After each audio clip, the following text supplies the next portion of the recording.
নমস্কার বন্ধুরা, আমি সুস্মিতা। আমার চ্যানেলে স্বাগত। আজকে রান্না করে দেখাবো দই রুই। প্রথমেই নিয়ে নিয়েছি টক দই, কেটে নিয়েছি টমেটো, কাঁচা লঙ্কা, আর এদিকে রুই মাছের পেটি নিয়ে নিয়েছি। এদিকে নিয়েছি আদা, পেঁয়াজ, রসুনের পেস্ট, আর এদিকে চারমগজ আর কাজু বাদামের পেস্ট। এদিকে নিয়ে নিয়েছি গোটা গরম মশলা। লবণ দিয়ে মাখানো রুই মাছগুলো এবার ভেজে নেব। মাছ ভাজা প্রায়ই কমপ্লিট হয়ে গেছে, এবার এগুলো তুলে নেব।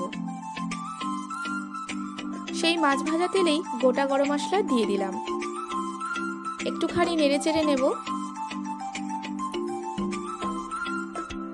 ভালোভাবে নেড়ে চেড়ে নেওয়ার পর আদা, রসুন, পেঁয়াজ বাটা দিয়ে দিলাম। এবার সামান্য লবণ দিয়ে ভালোভাবে এটা নাড়তে থাকবো।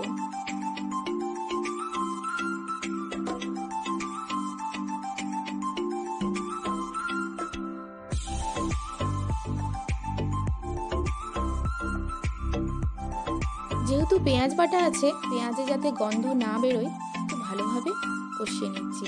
দেখুন, কষাতে কষাতে এরকম একটা ব্রাউন কালার চলে এসেছে। এরপর কেটে রাখা টমেটো আর কাঁচা লঙ্কা দিয়ে দেব। এরপর একটুখানি কষিয়ে নেব যাতে টমেটোটা একটুখানি গলে যায়।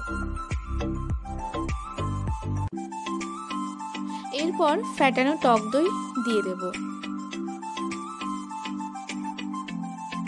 এরপর একদম লো ফ্লেমে আস্তে আস্তে নাড়তে থাকবো।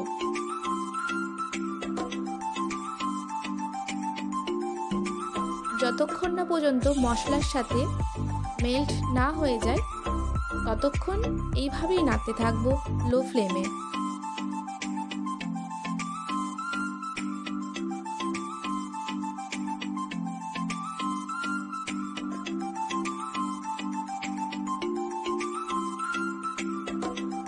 এরপরে দিয়ে দেব কাজু, চারমগজ বাটা।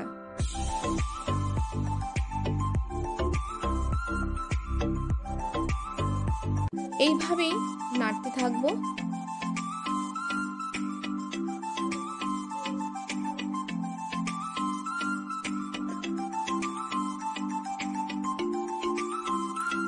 টক দইয়ের ব্যালেন্স আনার জন্য অল্প চিনি দিয়ে দিলাম।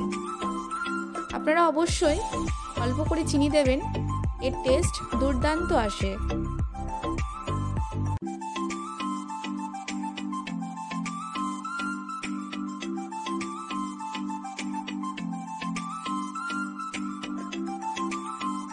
সবকিছু কষিয়ে নেওয়ার পরে আস্তে আস্তে মাছগুলো দিয়ে দিলাম। আমি এই গরম মশলা ঘরেই তৈরি করে রেখেছিলাম, অল্প দিয়ে দিলাম। আমার রেডি হয়ে গেছে দই রুই। খেতে দুর্দান্ত হয়েছিল। আপনারা অবশ্যই এই রেসিপিটা ট্রাই করে দেখবেন। আমার রেসিপি যদি ভালো লেগে থাকে অবশ্যই সাবস্ক্রাইব করুন, লাইক করুন, কমেন্ট করুন।